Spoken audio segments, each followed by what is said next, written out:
Hello everyone. सो आज हम start कर रहे हैं क्लास 6 साइंस का जो चैप्टर है वाटर। ठीक है, चैप्टर नंबर 14 वाटर को आज हम डिस्कस करेंगे।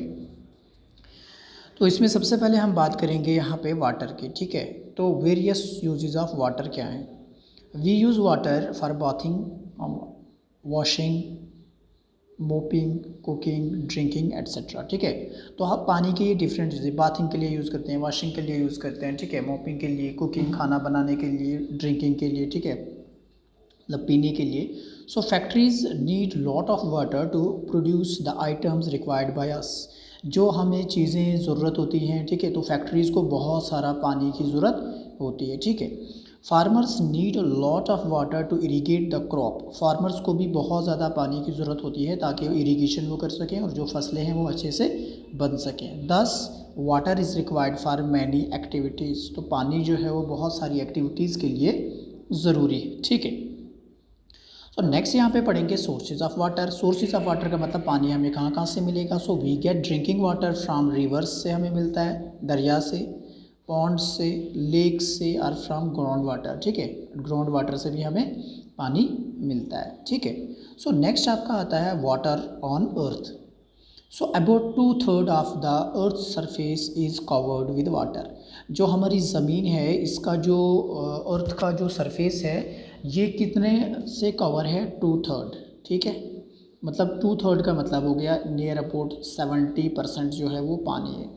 ठीक है, सिर्फ 30% जो है वो लैंड हमारे पास आ रही है। ठीक है, but most of this water is in the form of saline water. लेकिन जो ज़्यादातर पानी हमारे पास मौजूद है वो खारा पानी है। सैलिन का मतलब खारा, ठीक है, साल्टी वाटर।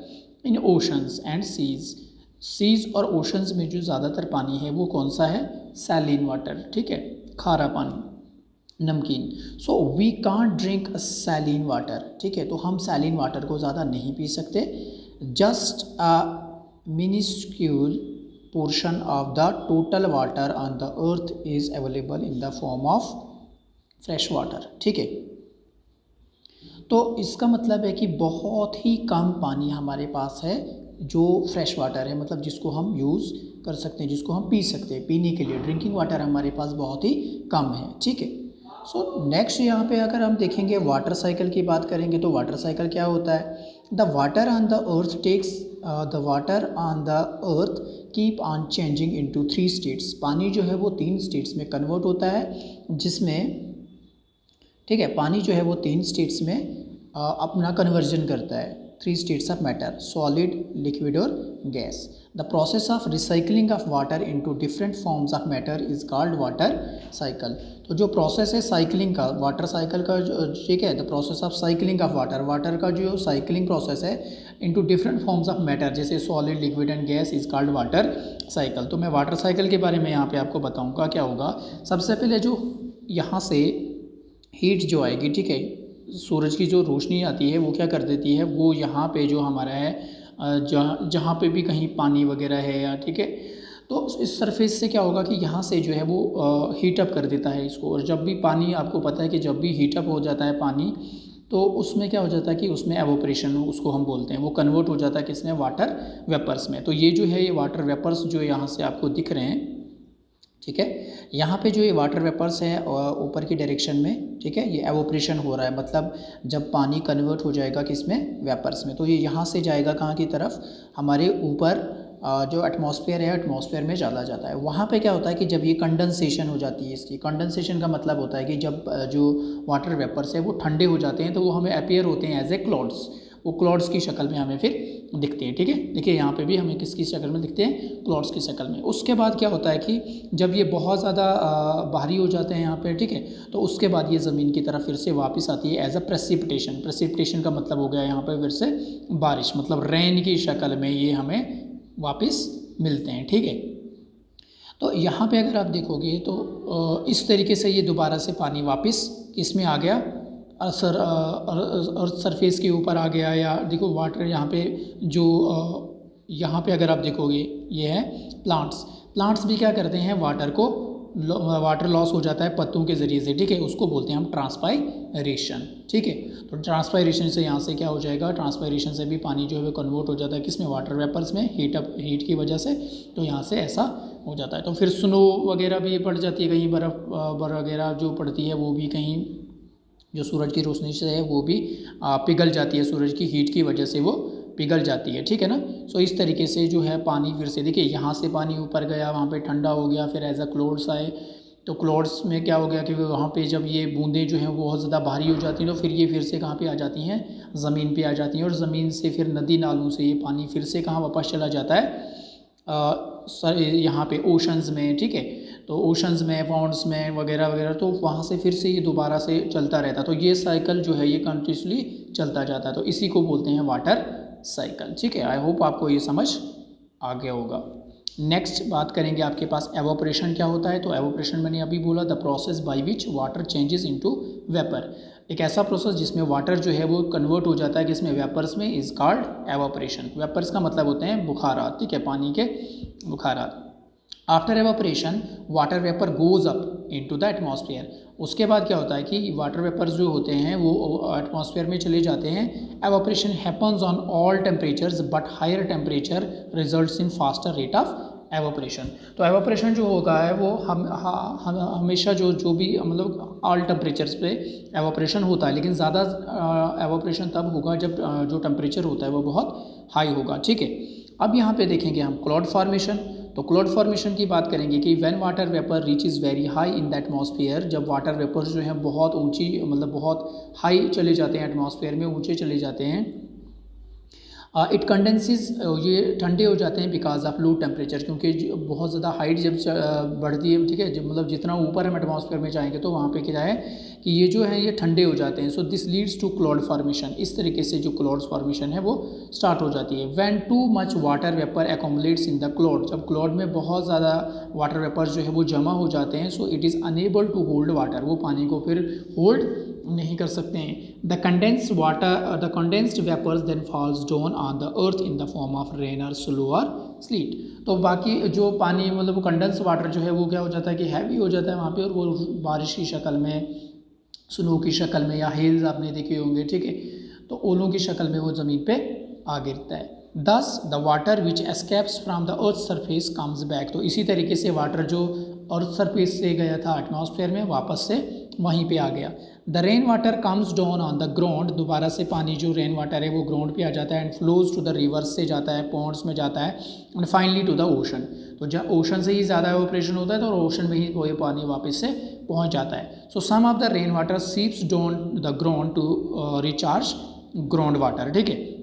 तो क्या होता है कि कुछ पानी जो है वो ज़मीन के अंदर जो है वो वहाँ पे क्या हो जाता है, कुछ पानी जो है ज़मीन के अंदर जज़ब हो जाता है, ठीक है, और फिर वो हमें यूज़ होता है एज ए ग्राउंड वाटर, ठीक है ना।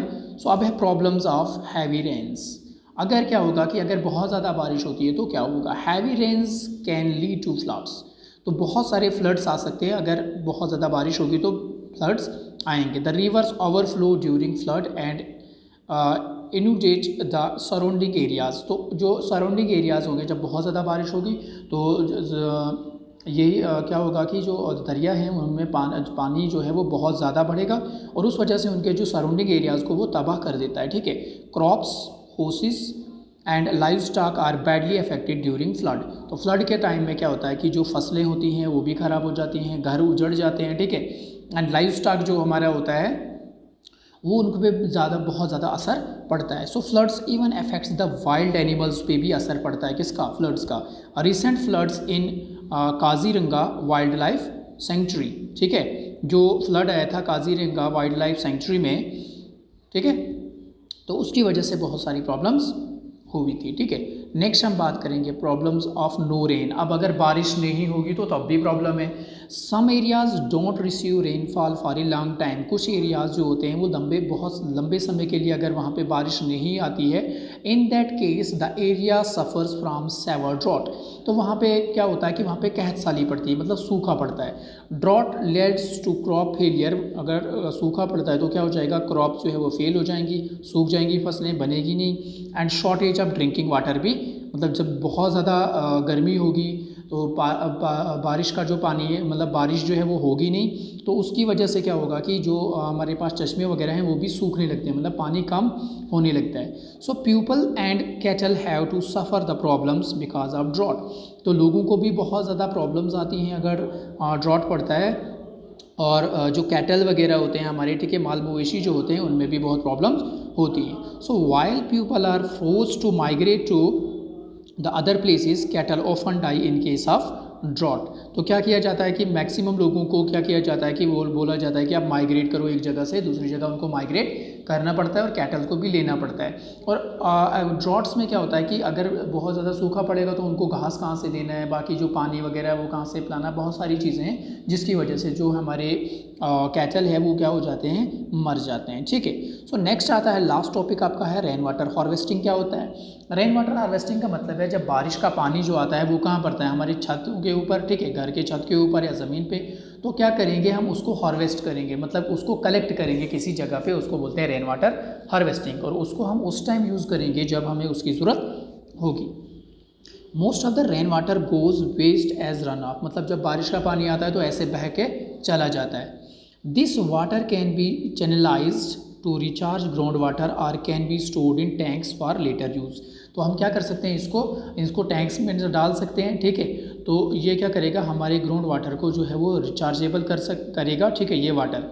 और क्या करेगा, can be stored in tanks, आप उनको टैंक्स में कर सकते हो स्टोर फर्दर प्रोसेस के लिए, मतलब बाद में जो आपको अगर सपोज करो कहीं पानी की कमी है तो टैंक से हम पानी यूज़ कर सकते हैं, ठीक है। The process of storing rain water for future use और for recharging ground water is called rain water harvesting. तो कौन सा प्रोसेस, अगर हम रेन वाटर को स्टोर करते हैं फ्यूचर यूज़ के लिए, मतलब आने वाले समय के लिए अगर हम यूज़ करते हैं, या ग्राउंड वाटर को रिचार्ज करते हैं, तो उसको हम बोलते हैं rain water harvesting. For this, the water collected on roofs is channelized through drains into underground tanks or reservoirs। तो इसके लिए हमें क्या करना पड़ता है कि वाटर को कलेक्ट किया जाता है रूफ टॉप्स से। रूफ टॉप्स का मतलब क्या होता है, छतों से। तो उसको चैनलाइज किया जाता है, मतलब उसको किस तरीके से जाता है, जैसे पाइप्स वगैरह होती हैं या बाकी जो पानी होता है ड्रेन्स वगैरह निकालते हैं, तो उनको हम टैंक्स के अंदर या रिजर्वियर जो भी कोई चीज़ होगी जिसके अंदर आप पानी को बचा के रख सकते हो। The water is allowed to get filtered and sometimes is even treated suitably to make it fit for use. तो कभी कभार क्या किया जाता है कि उसी पानी को हम फिल्टर करके उसको हम पानी मतलब पीने के लिए भी यूज़ कर सकते हैं, ठीक है। सो आई होप आपको ये समझ आ गया होगा। सो ये चैप्टर आपका यहाँ पे क्लोज होता है, ठीक है। सो नेक्स्ट वीडियो में हम नेक्स्ट चैप्टर डिस्कस करेंगे। So thank you.